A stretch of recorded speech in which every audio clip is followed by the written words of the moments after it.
ಇನ್ನು ಮಿಥುನ ರಾಶಿಯವರಿಗೆ ತುಂಬ ಗೊಂದಲ ಉಂಟಾಗುತ್ತೆ. ಎರಡು ಸಣ್ಣ ತಪ್ಪು ನಿರ್ಧಾರದಿಂದ ದೊಡ್ಡ ಸಮಸ್ಯೆ ಸುಳಿಯಲ್ಲಿ ಸಿಕ್ಕಾಕೊಳ್ಳುವಂಥ ಒಂದು ಚಾನ್ಸಸ್ ಇದೆ. ಅದನ್ನು ಹೊರಗಡೆ ಬರೋದು ಹೇಗೆ ಅಂತ ನಾನು ತಿಳಿಸ್ಕೊಡ್ತೀನಿ ಗೊತ್ತಲ್ಲ. ಮತ್ತು ಯಾವುದೇ ಕಾರಣಕ್ಕೂ ಈ ವಿಚಾರವನ್ನು ನಾನು ಹೇಳುವಂಥ ವಿಚಾರವನ್ನು ಮಿಸ್ ಮಾಡೋದಕ್ಕೆ ಹೋಗ್ಬೇಡಿ. ನೀವು ಪರಿಹಾರ ಮಾಡಿಕೊಳ್ಳಿಲ್ಲ ಅಂತಂದರೆ ದೊಡ್ಡ ಸಮಸ್ಯೆಗೆ ನೀವು ಸಿಕ್ಕಾಕೊಳ್ಳೋದಂತೂ ಗ್ಯಾರಂಟಿ. ಸ್ವಲ್ಪ ಹುಷಾರಾಗಿರಿ. ಏನು ಅಂತಂದರೆ ಖಂಡಿತ ಈ ಒಂದು ವಿಡಿಯೋನ ಕೊನೆವರೆಗೂ ನೋಡಿ. ಭಾಳಷ್ಟು ಜನ ಈ ಮಿಥುನ ರಾಶಿಯವ್ರಿಗೆ ಏನಂತಂದರೆ ತಿಂಗಳಲ್ಲಿ ದುಡ್ಡು ಉಳಿಸ್ಬೇಕು ಅಂತ ಹೋಗ್ತೀರ. ಆದರೆ ಪ್ರಾರಂಭದಲ್ಲೇ ಎಲ್ಲ ದುಡ್ಡು ಕೂಡ ಖರ್ಚಾಗುವಂಥ ಒಂದು ಚಾನ್ಸಸ್ ಇರುತ್ತೆ. ಮನಸ್ಸಿನಲ್ಲಿ ವಿಪರೀತವಾದಂತಹ ಒಂದು ಗೊಂದಲ ಜಾಸ್ತಿ ಆಗುತ್ತೆ. ಇದನ್ನು ಮಾಡಲ್ಲ, ಅದನ್ನು ಮಾಡಲ್ಲ, ಕೊನೆಗೆ ಏನೂ ಮಾಡೋಕ್ಕಾಗದಿರೋಂಥ ಒಂದು ಪರಿಸ್ಥಿತಿ ಉಂಟಾಗುತ್ತೆ. ಜೊತೆಗೆ ಆರೋಗ್ಯದಲ್ಲಿ ನಿಮಗೆ ಈ ತಿಂಗಳೆಲ್ಲ ಚೆನ್ನಾಗಿರುತ್ತೆ. ಆದರೆ 20ನೇ ತಾರೀಕಿನ ಮೇಲೆ ಸ್ವಲ್ಪ ಆರೋಗ್ಯದಲ್ಲಿ ಏರ್ಪೇರಾಗುತ್ತೆ.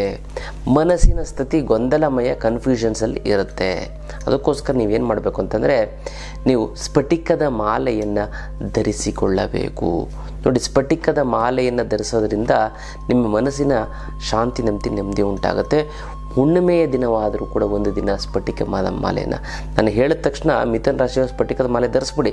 ಇಲ್ಲಾಂತ ಹುಣ್ಣಿಮೆ ದಿನನಾದರೂ ಒಂದು ಸರಿ ಮತ್ತು ಹುಣ್ಣಿಮೆ ದಿನನ 2 ಸರಿ ನೀವು ಧರಿಸ್ಕೊಳ್ಳಿ. 1-2 ದಿನ ಧರಿಸಿದ್ರೆ ಸಾಕು.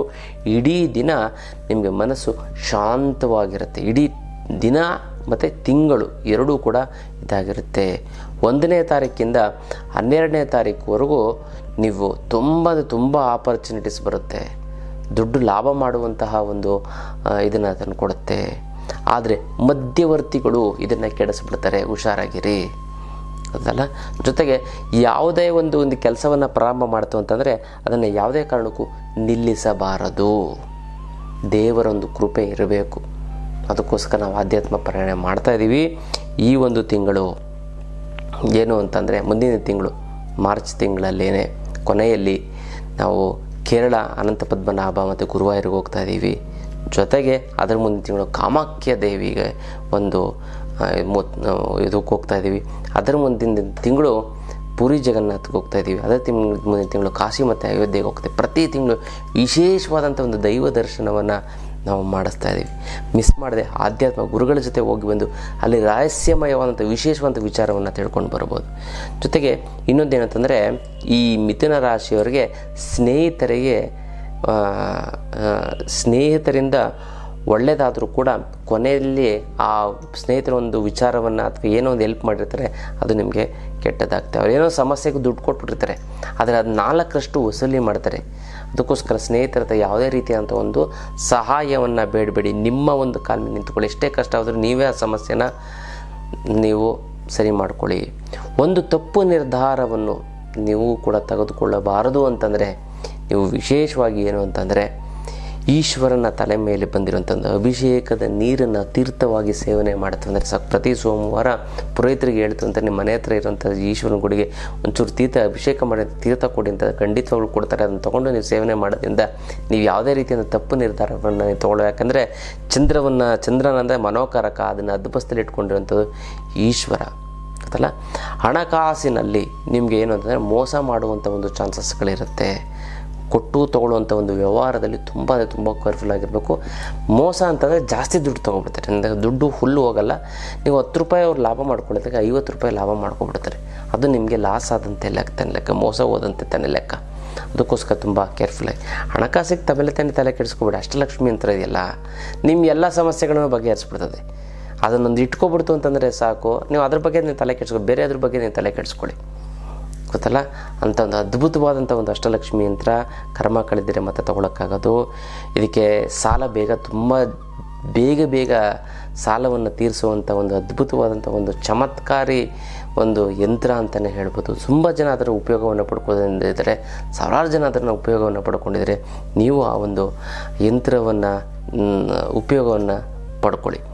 ಗೊತ್ತೇ ನೋಡಿ, ಏನಂತಂದರೆ ನಿಮಗೆ ಎಲ್ಲ ಚೆನ್ನಾಗಿರುತ್ತೆ, ಆದರೆ ಮನೆಯಲ್ಲಿ ಒಂದು ಸಣ್ಣ ಸಮಸ್ಯೆ, ಸಣ್ಣ ಒಂದು ಮಾತಿನಿಂದ ನಿಮಗೆ ಯಾವಾಗ ತೊಂದರೆ ಆಗುತ್ತೆ ಅಂತಂದರೆ 17ನೇ ತಾರೀಕಿಂದ 21ನೇ ತಾರೀಕುವರೆಗೂ ಒಂದು ಮಾತು ಬಂದು ನಿಮ್ಮ ಮನೆಯ ವಾತಾವರಣವನ್ನು ಹಾಳು ಮಾಡುತ್ತೆ 3-4 ದಿನ. ಗಂಡ ಹೆಂಡತಿ ಸಮಸ್ಯೆ ಆಗೋದು, ಗಂಡ ಹೆಂಡತಿ ಮಕ್ಕಳು ಮತ್ತು 3 ಜನರಿಗೆ ಫ್ಯಾಮಿಲಿಯಲ್ಲಿ ಯಾವುದೋ ಒಂದು ಗಂಭೀರ. ಮತ್ತು ಯಾವುದೇ ಕಾರಣಕ್ಕೂ ನೀವು ಏನು ಮಾಡಬೇಕು ಅಂತಂದರೆ ಹಿರಿಯರ ಒಂದು ಮನೇಲಿ ಏನೋ ಒಂದು ಗೊಂದಲ ಆದರೂ ಕೂಡ ಹಿರಿಯ ವ್ಯಕ್ತಿಗಳಿಂದ ಒಂದು ಸಲಹೆಯನ್ನು ತಗೊಳ್ಳಿ. ಈ ಥರ ಆಗ್ತದೆ, ಏನು ಮಾಡಬೇಕು ಅಂತ ನೀವು ಸಲಹೆಯನ್ನು ತಗೊಳ್ಳಿ. ಜೊತೆಗೆ ನೀವು ಬಿಸ್ನೆಸ್ ವಿಚಾರದಲ್ಲಿ ಏನು ಅಂತಂದರೆ ಮೀಟಿಂಗ್ಗಳನ್ನು ಮಾಡಿ, ಅಂದರೆ 1-10 ಸರಿ ಮೀಟಿಂಗ್ ಮಾಡಿ ಅದರದಕ್ಕೆ ಸಂಬಂಧಪಟ್ಟಂತಹ ಒಂದು ವಿಚಾರವನ್ನು ತಿಳ್ಕೊಂಡು ಮುಂದೆ ಜೀವ ಖಂಡಿತವಾಗೂ ಕೂಡ ಒಳ್ಳೆಯದಾಗ್ತಾ ಬರುತ್ತೆ. ಜೊತೆಗೆ ಇನ್ನೊಂದು ಏನು ಅಂತಂದರೆ ಮಿಥುನ ರಾಶಿಯವರಿಗೆ ನಿದ್ರೆಯ ಕೊರತೆ ಉಂಟಾಗುತ್ತೆ, ರಕ್ತದ ಒತ್ತಡ ಜಾಸ್ತಿ ಆಗ್ತಾ ಬರುತ್ತೆ, ಕುತ್ತಿಗೆ ನೋವು ಮತ್ತು ಭುಜದ ನೋವು ಜಾಸ್ತಿ ಆಗ್ತಾ ಬರುತ್ತೆ. ಮತ್ತು ಈ ಮೊಬೈಲನ್ನು ಜಾಸ್ತಿ ನೋಡಿ ಸ್ಕ್ರೀನ್ ಇದು ಸ್ವಲ್ಪ ಕಣ್ಣುರಿ ಕಣ್ಣು ಕೆಂಪಾಗುವಂಥ ಒಂದು ಚಾನ್ಸಸ್ಗಳು ಇರುತ್ತೆ ಅಲ್ಲ. ಯಾವುದೇ ಕಾರಣಕ್ಕೂ ಗೊಂದಲವನ್ನು ಮಾಡ್ಕೊಳ್ಳೋದಕ್ಕೆ ಹೋಗಬೇಡಿ. ನೀವು ಸ್ಫಟಿಕದ ಮಾಲೆಯನ್ನು ಧರಿಸೋದ್ರಿಂದ ತುಂಬ ಒಳ್ಳೆಯದಾಗ್ತಾ ಬರುತ್ತೆ. ಮತ್ತು ಈ ನಿಮ್ಮ ಒಂದು ಬಿಸ್ನೆಸ್ ವಿಚಾರಕ್ಕೆ ನೀವು ನಾನು ಕೊಡುವಂಥ, ನಾನು ಹೇಳಿಕೊಟ್ಟಿರುವಂತಹ ಒಂದು ಹಣವಶೀಕರಣದ ಒಂದು ಪೌಡರ್ನ, ಕುಂಕುಮವನ್ನು ನೀವು ಹಚ್ಕೊಳ್ಳಿ, ತುಂಬ ಒಳ್ಳೆಯದಾಗ್ತಾ ಬರುತ್ತೆ ಅಲ್ಲ. ನೀವು ಏನು ಮಾಡಬೇಕು ಅಂತಂದರೆ ಓಂ ಬುಧಾಯ ನಮಃ ಅಂತ ಪ್ರತಿದಿನ ಹೇಳ್ಕೊಳ್ಳಿ, ತುಂಬ ಒಳ್ಳೆಯದಾಗ್ತಾ ಬರುತ್ತೆ. ಹಸಿರು ವಸ್ತ್ರವನ್ನು ಧಾರಣೆ ಮಾಡಿ 4 ಶುಭ ಸಂಖ್ಯೆ ತುಂಬ ಚೆನ್ನಾಗಿ ಮಾಡುತ್ತೆ. ಮತ್ತು ಆತ್ಮವಿಶ್ವಾಸದಿಂದ ಇರಿ, ತುಂಬ ಚೆನ್ನಾಗುತ್ತೆ, ಒಳ್ಳೆಯದಾಗ್ತಾ ಬರುತ್ತೆ. ಜೊತೆಗೆ ನಿಮಗೆ ಹಣಕಾಸು ಸಮಸ್ಯೆ ಆಗ್ತಾಯಿದೆ ಅಥವಾ ಯಾರು ನನಗೆ ರೆಸ್ಪೆಕ್ಟ್ ಕೊಡ್ತಾ ಇಲ್ಲ ಅಂತ ನಮ್ಮ ಆನ್ಲೈನ್ ಕ್ಲಾಸಸ್ ಇದೆ. ಆ ಆನ್ಲೈನ್ ಕ್ಲಾಸಲ್ಲಿ ನೀವು ತುಂಬ ಸಾಕಷ್ಟು ವಿಚಾರವನ್ನು ನೀವು ತಿಳ್ಕೊಬಿಡ್ತೀರ. ಜೀವನ ಪರ್ಯಂತ ನೀವು ಯಾರೋ ಒಂದು ದುಡ್ಡಿನ ವಿಚಾರ ಆಗಲಿ ಅಥವಾ ಯಾವುದೇ ಒಂದು ವಿಚಾರಕ್ಕಾಗಲಿ ತಲೆ ತಗ್ಸುವಂಥ ಒಂದು ಪರಿಸ್ಥಿತಿ ಬರೋದೇ ಇಲ್ಲ. ಅಂಥ ಅದ್ಭುತವಾದಂಥ ವಿಶೇಷವಾದಂಥ ವಿಚಾರವನ್ನು, ತಂತ್ರವನ್ನು, ಯಂತ್ರವನ್ನು, ಮಂತ್ರವನ್ನು ಆನ್ಲೈನ್ ಕ್ಲಾಸಲ್ಲಿ ಹೇಳ್ಕೊಡ್ತೀನಿ. ಅದಕ್ಕೆ ಜಾಯ್ನ್ ಆಗಿ. ಮತ್ತು ಯಾರ್ಯಾರಿಗೆ ಒಳ್ಳೆಯದಾಗಬೇಕು ಮಿಥುನ ರಾಶಿಯವ್ರಿಗೆ ಅಂತ ಅಂದ್ಕೊಂಡಿದ್ರೋ ಅವರು ಓಂ ಮಹಾಲಕ್ಷ್ಮಿಯೇ ನಮಃ ಅಂತ ಕಮೆಂಟ್ ಮಾಡಿ ಕಳಿಸಿ. ನಾನು ಸಂಕಲ್ಪವನ್ನು ಮಾಡ್ತೀನಿ, ತಂತ್ರವನ್ನು ಮಾಡಿ ಒಂದಕ್ಕೊಂದು ಸೇರಿ ಚೆನ್ನಾಗುತ್ತೆ, ಒಳ್ಳೆಯದಾಗ್ತಾ ಬರುತ್ತೆ ಗೊತ್ತಲ್ಲ. ಇನ್ನಷ್ಟು ವಿಚಾರಗಳನ್ನ ತಿಳ್ಕೊಳ್ಳೋಣ ಮುಂದಿನ ಸಂಚಿಕೆಯಲ್ಲಿ. ಅಲ್ಲಿವರೆಗೂ